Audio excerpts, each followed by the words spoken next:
Hello friends, আসসালামু আলাইকুম। আমি MD Jasimuddin Khandakar, check update tech news চ্যানেলের পক্ষ থেকে আপনাদেরকে জানাচ্ছি ওয়েলকাম।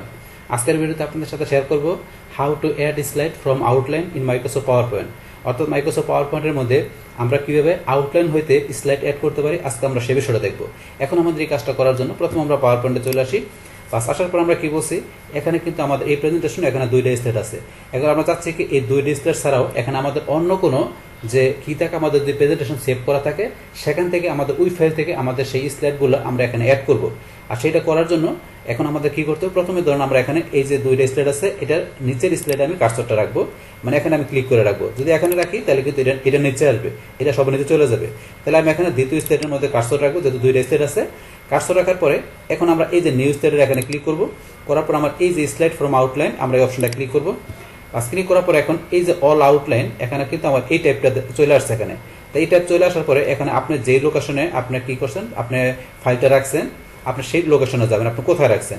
তো এখন যদি অল আউটলাইন দিয়ে আপনার এখানে কোনো ফাইল থাকে সেটা কিন্তু শো করবে। তাহলে আমি দেখি আমার মাই ডকুমেন্টে যাই, এখানে কোনো ফাইল আছে কিনা, এখানে কোনো ফাইল শো করতেছে না।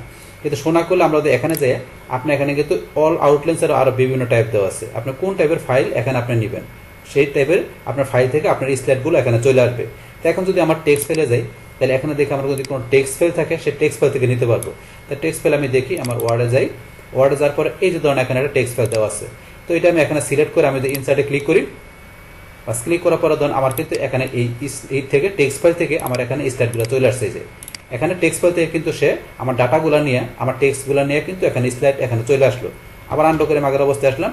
আসার পর আমি এখানে টেক্সট ফাইল না দেখে সরাসরি আমি পাওয়ার পয়েন্ট, আমার অন্য যে প্রেজেন্টেশন মানে পাওয়ার পয়েন্টের ফাইল আছে সেটা থেকে আমি নিব। এখন তা নেওয়ার জন্য আবার এখানে চলে আসবো। আসার পর আমরা এই যে স্লাইড ফ্রম আউটলাইনে গেলাম।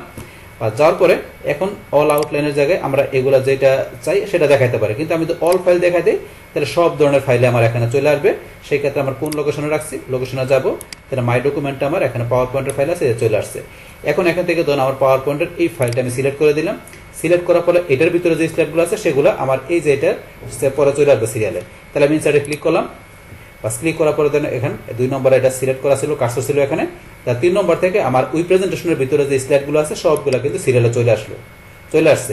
তো এইভাবে আপনারা কি করতে পারেন, আপনারা এই যে স্লাইড ফ্রম আউটলাইন থেকে আপনাদের এখানে যে প্রেজেন্টেশনের মধ্যে স্লাইডগুলো থাকবে তার নিচে আপনাদের অন্য প্রেজেন্টেশন স্লাইডগুলো আপনি অ্যাড করতে পারেন। তো সেটা আপনার ধরুন পাওয়ার পয়েন্টের ফাইল হতে পারে বা টেক্সট ফাইল বা ওয়ার্ড ফাইল, যেই ফাইলে থাকুক সেই ফাইলটা কি করবো, ফাইলের ভিতরে যে টেক্সটগুলো আছে বা প্রেজেন্টেশনের ফাইল থাকলে সেইটার ভিতরে স্লাইডগুলো আসবে। আর টেক্সট বা ওয়ার্ড ফাইল থাকলে সেই যে ভিতরে ডাটাগুলো আছে সেইটা দিয়ে এখানে স্লাইড তৈরি করে সেইভাবে এখানে স্লাইডগুলো তৈরি হয়ে যাবে। তো সেটা কিন্তু আমরা দেখলাম।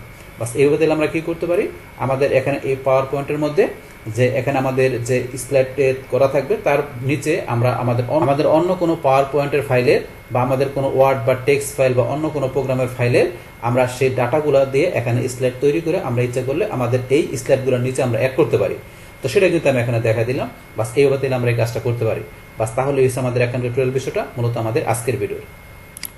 ডিয়ার ফ্রেন্ডস, আমার আজকের এই how to slide from outline in Microsoft power point এই ভিডিও যদি আপনাদের কাছে ভালো লেগে থাকে কিংবা ভিডিও থেকে আপনারা কিছু শিখে থাকেন, উপকৃত হয়ে থাকেন, তাহলে আমার এই চেক আপডেট টেক নিউজ চ্যানেলটি আপনারা সাবস্ক্রাইব করবেন, লাইক করবেন, কমেন্ট করবেন এবং সবার সাথে শেয়ার করবেন।